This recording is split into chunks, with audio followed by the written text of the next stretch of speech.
Good morning and welcome to the Daily Cyber Briefing for Thursday the 17th of July. I'm Stephen Ridgway. Fully patched SonicWall devices have been seen to be compromised under what is potentially a new zero-day attack, but may actually be as a result of a previous compromise.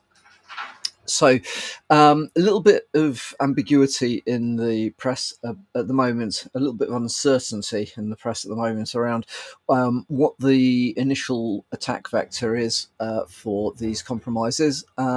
However, the SonicWall Secure Mobile Access SMA 100 series devices are currently being seen to be exploited. It is possible that there is a new zero-day that has been uncovered on these devices.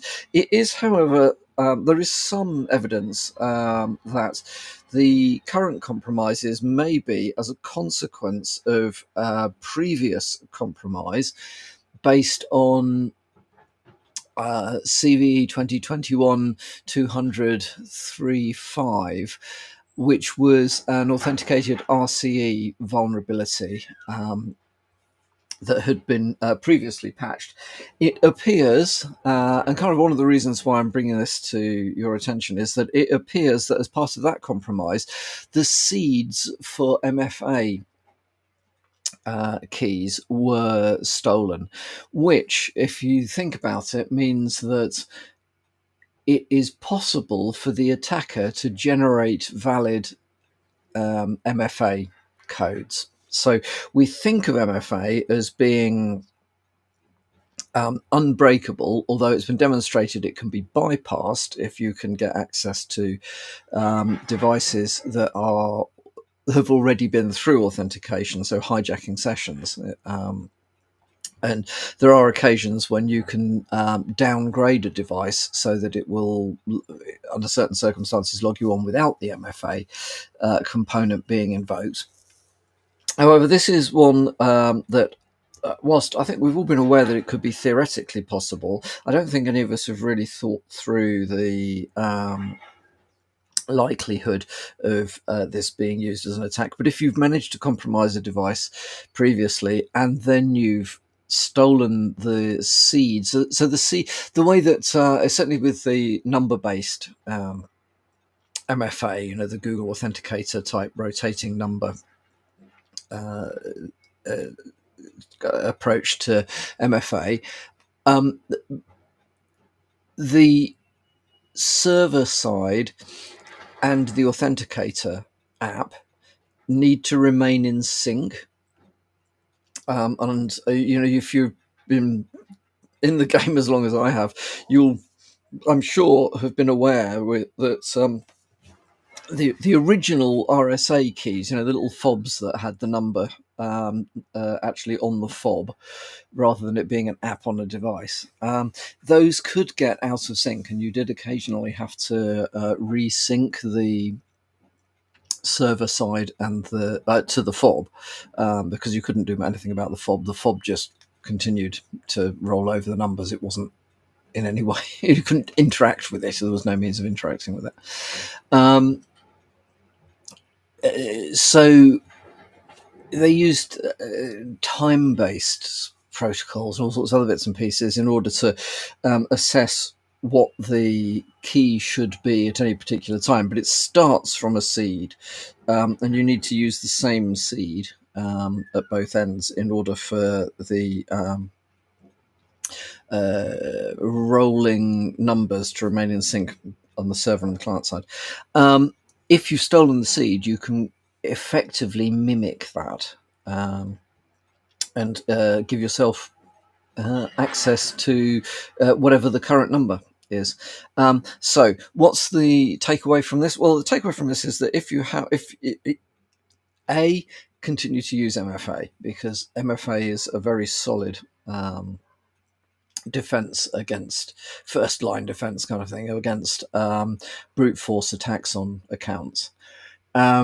The second thing is, if your devices have been compromised, or if you suspect your devices have been compromised, once you've been through the detect, contain, eradicate, recover piece, as part of your lessons learned, debrief, wash up activities,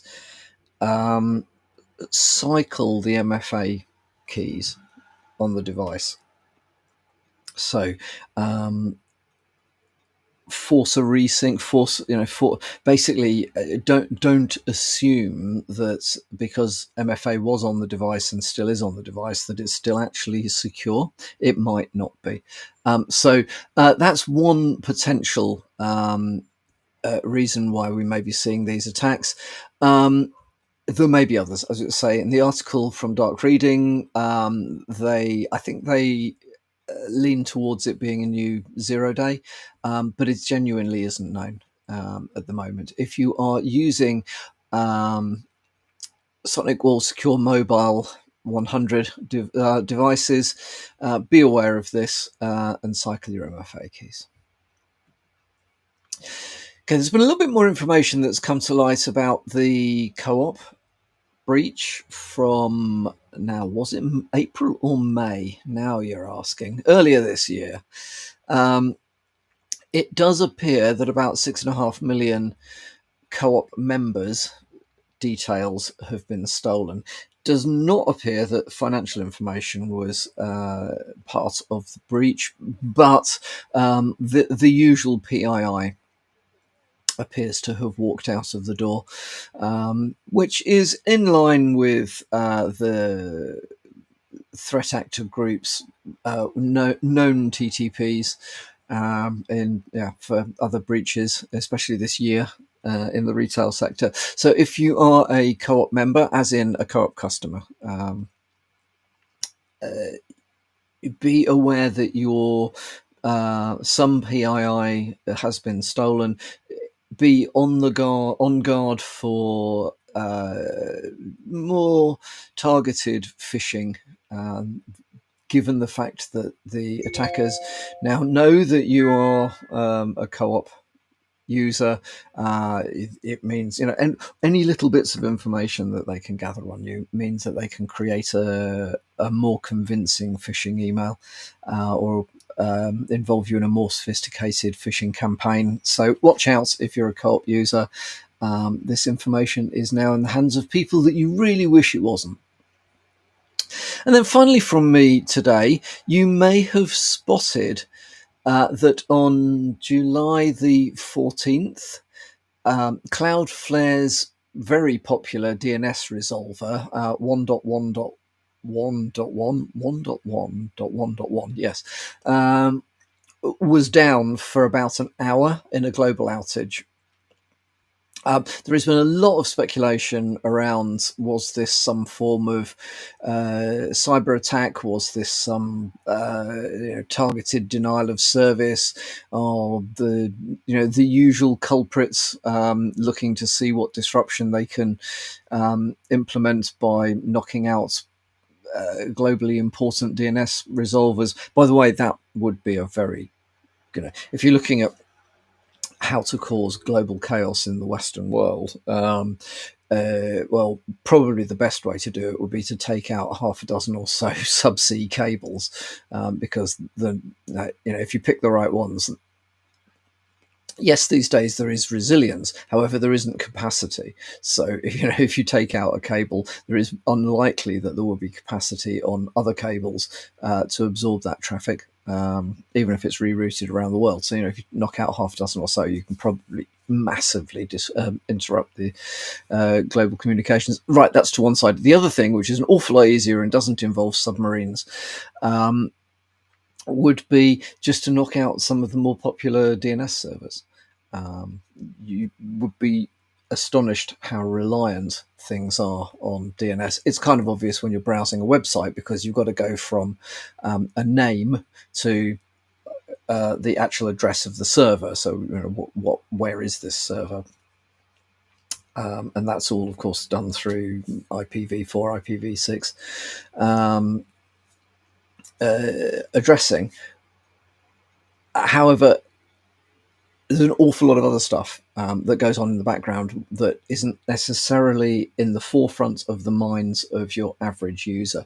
Things like picking up emails. In fact, almost anything that you do on a computer in one way or another requires communications across a network, and those communications almost never start out with hard-coded IP addresses. In fact, that's for lots of architectural reasons, that's a bad idea.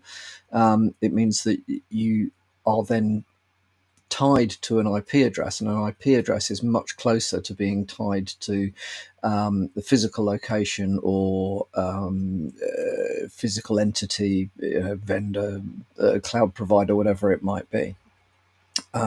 Even with the flexibility of cloud environments, IP addresses, an Amazon IP address is not going to suddenly become a Microsoft Azure IP address.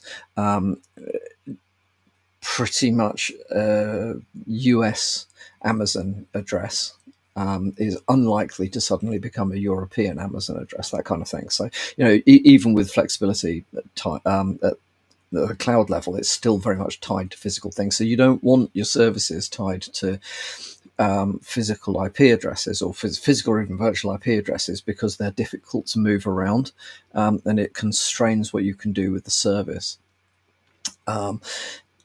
Generally, you want to be able to identify things by some form of name, and you need to be able to translate from the name to the IP address. That gives you flexibility in the infrastructure. It allows for resilience. It allows for all sorts of really useful things. However, it does mean that DNS is I